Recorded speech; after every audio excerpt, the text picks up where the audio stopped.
اسكتي بقى. حيرة كل يوم هنتغدى ايه النهارده، هنتغدى ايه النهارده، عايزين كده اكل كده على النواشف ويكون سريع وطعمه لذيذ.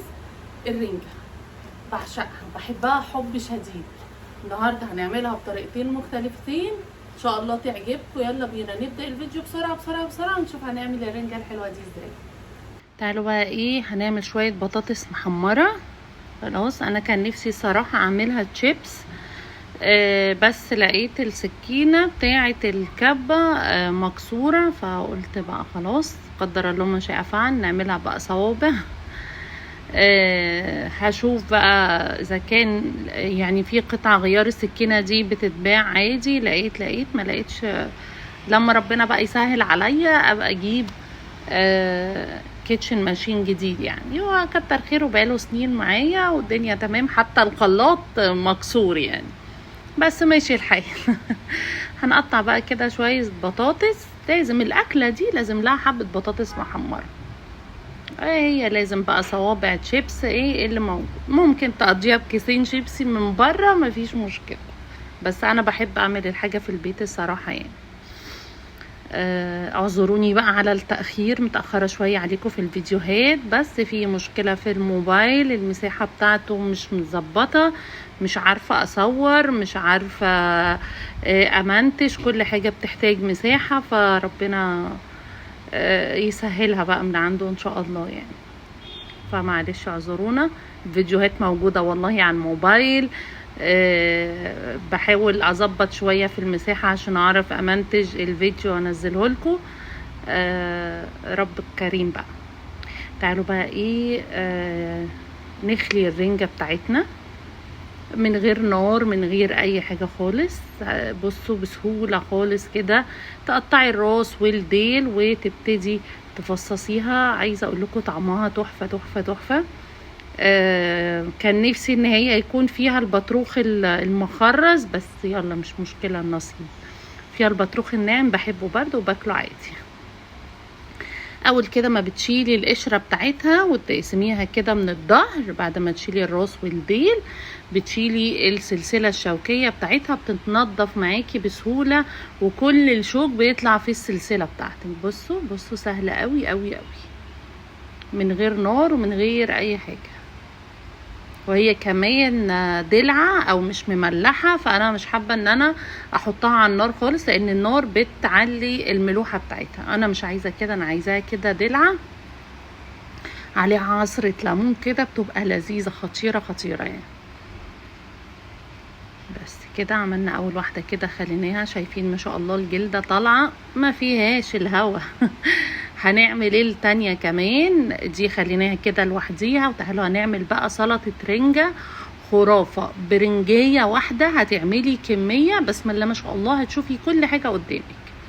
اخدت بس البطروخ بتاعها حطيته في الطبق اللي احنا خليناه بس ماشي. هتتاكل كده. انا بحاول بقى انوع لك، انت حابه تعمليها سلطه، حابه تاكليها بس كده مخليه. بنتي بقى شمت ريحتها قالت لي ماما انا عايزه ادوق منها حته، فدوقتها زي ما انتوا شفتوا كده. وطبعا انا دقت لازم. بس هنخليها برضو بنفس الطريقه كده وهنركنها بقى على جنب. وتعالوا بقى نشوف هنعمل احلى سلطه رنجة في ثانيه الا ثانيه، في ثواني، بكميه حلوه قوي. برنجايه واحده يعني تقدري تعملي عزومه. ما حدش يقول لي ما فيش حد بيعزم حد على رنجة، لا لا، بيتعزموا على رنجة وفسيخ، وتعمليه اشكال والوان وتفرشي احلى سفره. يعني لو انت عارفه ان الضيوف اللي جايين لك بيحبوا الفسيخ والرنجة، اعملي كده. بيحبوا الرنجة بس نقدر نعمل منها اشكال والوان. ان شاء الله المره الجايه هعمل لكم سلطه الرنجة بطريقه تانية وباضافات تانية. ماشي. خلصنا كده كل الرنجة، خليناها، غسلنا ايدينا وكده وظبطنا دنيتنا. عندي بقى بصل ماشي، بصل احمر، طماطم، فلفل كوبي. عايزه بتحبوا الفلفل الحامي حطي كمان قرن فلفل حامي. ويا سلام لو في بصل اخضر، بس انا ما لقيتش بصل اخضر. انا كمان بحط لها بصل اخضر بيبقى خطير. معلقتين 3 طحينه كده كبار، معلقتين خل، ليمون بقى اديها ليمون. الرنجة بتحب الليمون والكمون. زي ما قلت لك كده ايه، حطي ليمون على قد ما تقدري، وهنحط لها شويه زيت بقى. عندك زيت زيتون، عندك زيت ذره، عادي مفيش اي مشكله. الزيت المتاح بالنسبه لك حطيه. انا عشان عندي زيت الزيتون فاستخدمته. خلاص، عايزه اقول لكم بقى يعني معلومه كده وحاجه تفيدك في حياتك، سواء بقى في اكل، في شرب، في حياتك، في شغلك، في اي حاجه في الدنيا. جربي الحاجه الاول وبعدين احكمي اذا كنت تحبيها او ما تحبيهاش، اذا كانت تنفع او ما تنفعش مع نفسك، مع اولادك، مع بيتك، مع جوزك، مع كل حاجه. يعني بلاش لا انا ما بحبش، لا انا مش عايزه ده، لا انا حاسه ان ده مش هيطلع حلو، لا ده مش مناسب.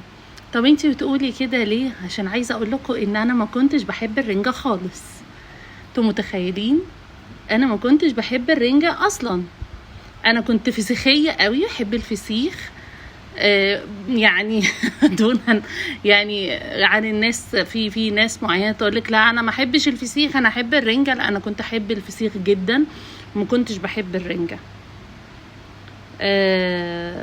هكمل لكم بس استنوا هنا. بصوا بعد ما ضربناها بقى كده ايه كله مع بعضه كده في الكبه بتاعتنا، بصوا جمالها وحلاوتها تحفه ما شاء الله. رنجايه واحده عملت كميه بسم الله ما شاء الله حلوه قوي. على فكره السيرفيس ده لو انت شايفاه صغير مش صغير، السيرفيس ده كبير. يعني السيرفيسين دول ما شاء الله رنجتين يكفوا مثلا 3 افراد كده. حلوه قوي قوي قوي. يعني السلطه نفسها تكفي يعني ما شاء الله. احنا اتبقى معانا وكلنا وشبعنا واتبقى واتحط في علبه في التلاجة بقى. انا بقى فيه انا براحتي كده جنب فطاره، جنب غدوه كده حدق بيه. خلي بالكوا السلطه دي خطيره يعني، بتتحط جنب اي اكل انا ما بيهمنيش. شويه زيت بقى كده فوق الوش، وعصرت لها برده ليمونتين ورشه كده من الكمون. كده احنا خلصنا سلطه الرنجه. وان شاء الله في فيديوهات تانية هعمل لكم سلطه رنجه بطريقه تانية، وهنحط لها كده كام اضافه كده بتدي تست حلوه قوي. وادي الرنجه اللي احنا فصصناها. هحط لها طبعا ليمون، طبعا ليمون وكمون. وبقى هنا بقى ايه، بصوا لما تبقي عندك كده علبه طحينه والطحينه كده راقده فيها ماسكه نفسها في البرطمان من تحت، فككيها بقى بمعلقتين زيت وقلبي قلبي هتفك منك وترجع سايله من اول وجديد. فبقول لك بقى بصي انا بقول لك اسراري ومعلوماتي وخباياي. حطي لي بقى لايك حلو كده وكومنت جميل منك، وما تنسوش الاشتراك. حلو الكلام، حلو الكلام.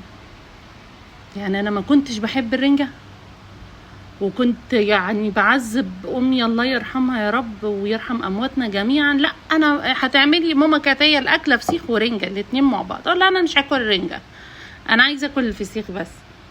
فكانت بتحاول بشتى الطرق ان هي تاكلها لي، بس انا يعني هي كده وخلاص مش عايزه، ما بحبهاش. الى ان واحده صاحبتي اكلتها لي بان انا بس كده مخليه وعليها ليمون وكمون وزيت. حبيتها بقى من وقتها وانا بحبها. فلازم تجربي الحاجه، لازم تدوقي الحاجه.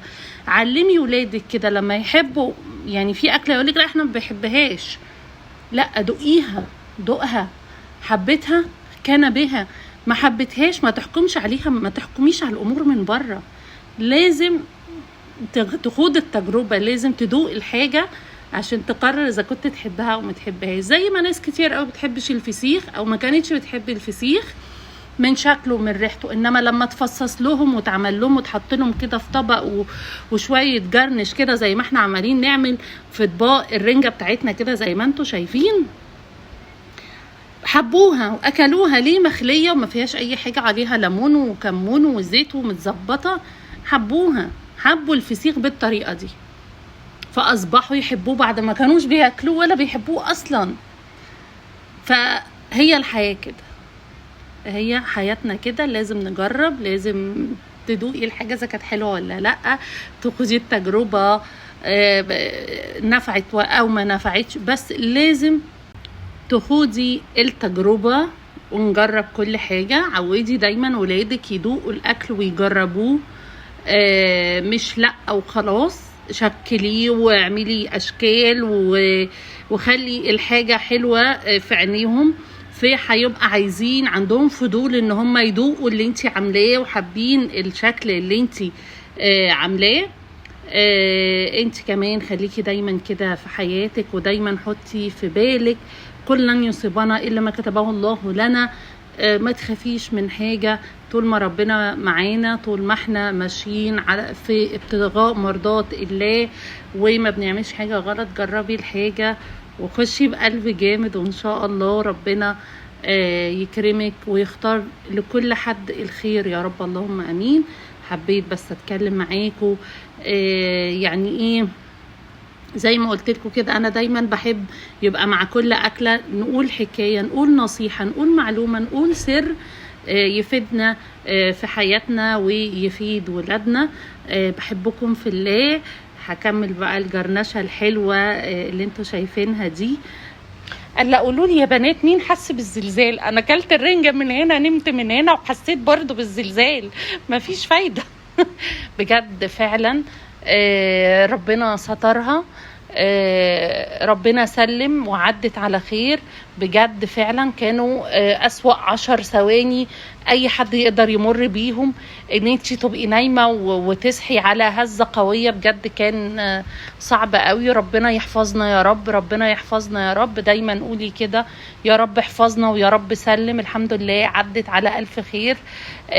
هقول لكم بقى باي باي هنا بعد ما نخلص الجرنش الجميل ده، لان للاسف الفيديو هيقطع بسبب ان مفيش مساحه في الموبايل، فما لحقتش اختم الفيديو. اقول لكم بحبكم قوي وباي باي. مين اللي قال ان ما ينفعش نعزم حد على رنجه؟ بصوا الجمال والشياكه، اعمليها بكذا طريقه كده وسيرفيس شكله شيك للديكوريشن. العسل ده شويه بطاطس محمره، احلى عزومه انت وصاحبتك، انت واختك، انت ومامتك، انت وحماتك، انت وباباكي عشان بابا ما يزعلش. بجد تحفه، حلوه قوي قوي قوي. انا حاسه ان انا كده مش كده حلو كده، الدنيا تمام. ناكل شويه سلطه الرنجه دي خطيره. بسم الله الرحمن الرحيم. رنجايه واحده بصوا ما شاء الله عملت كميه قد ايه. ودي بقى كده اللي لوحدها المخليه بس كده عليها زيت وليمون. تاخدي كده حته مع حته بصلايه حاجه كده. شغل فاخر من